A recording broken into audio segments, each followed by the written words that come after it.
corps est totalement imprégné de culture, puisque c'est la culture, c'est l'éducation, la socialisation qui fait de chacun de nous des personnes inscrites à l'intérieur du lien social. Donc lorsqu'un enfant vient au monde, il est accueilli non seulement par un bain de langage, mais aussi par certaines manières dont ses parents le touchent, lui parlent. Il y a aussi la voix d'ailleurs qui est très importante dans les premières années de la vie. Et puis progressivement, donc l'enfant va entrer dans les codes d'interaction qui sont propres à son groupe social. Il va donc effectuer les gestes, les mimiques, il va prendre les postures qui sont attendues de lui dans une société. Bon, j'ai beaucoup parlé du tatouage ou des piercings, il existe aussi des implants sous-cutanés, mais d'une société humaine à une autre, on a affaire à des marques corporelles qui peuvent être très différentes, qui peuvent être durables ou au contraire très provisoires. Dans la communication, toujours donc dans une signification mutuellement partagée. On pourrait dire que c'est pratiquement la même chose dans nos sociétés contemporaines occidentales, même si l'individualisation joue un rôle absolument fondamental. C'est-à-dire qu'on peut très bien être différents, porter des tatouages extrêmement différents les uns des autres.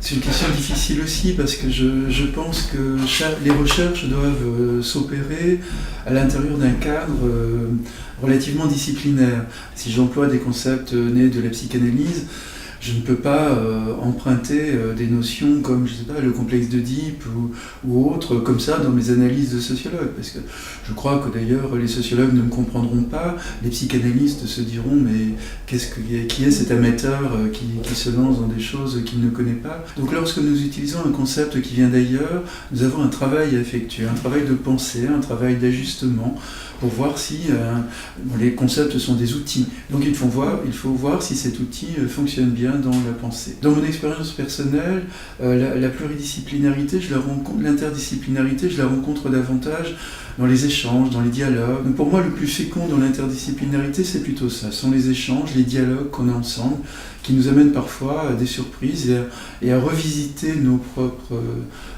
analyses.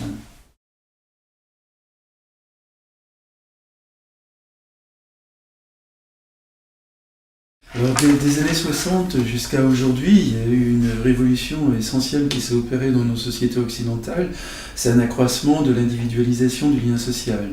Dans les années 60, on est encore dans des cultures de classe, il y a une culture ouvrière extrêmement forte dans la plupart des pays du monde. Il y a une culture qu'on appelait à l'époque petite bourgeoise, et donc des projets politiques qui peuvent être partagés par l'ensemble d'une catégorie sociale. C'est beaucoup moins le cas aujourd'hui, évidemment, où l'individualisation du sens et l'individualisation sociale, mais ça implique l'individualisation du sens. C'est-à-dire que ce qui définit l'individualisme, c'est que chacun de nous décide du sens et de la valeur de sa vie, et on peut donc, on a une marge de manœuvre, disons, relativement grande, mais en tous les cas, il nous revient à chacun de nous mettre au monde. Nous ne sommes absolument plus des héritiers, dans le sens d'un Bourdieu par exemple. Nous nous réinventons en permanence, face à un monde d'ailleurs qui change de façon fulgurante.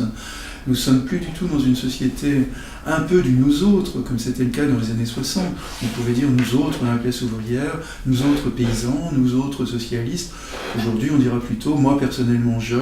Et c'est dans les années 90 donc, qu'apparaît cette idée que le corps est une sorte de matière première qu'on peut façonner à sa guise. C'est un corps qui devient une espèce de proposition.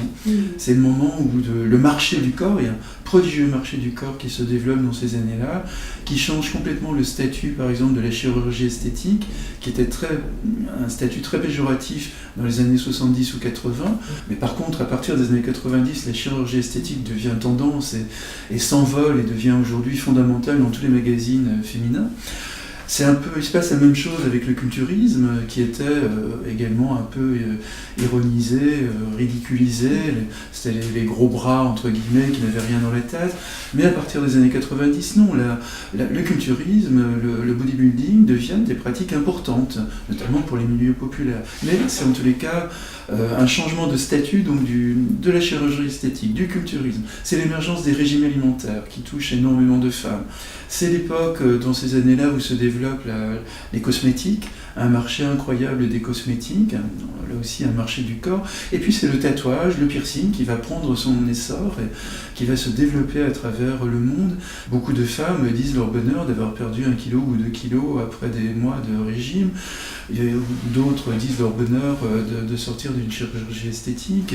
Un homme va être ravi de passer 1 heure tous les jours à faire de la musculation et de se sentir maintenant bien dans son corps.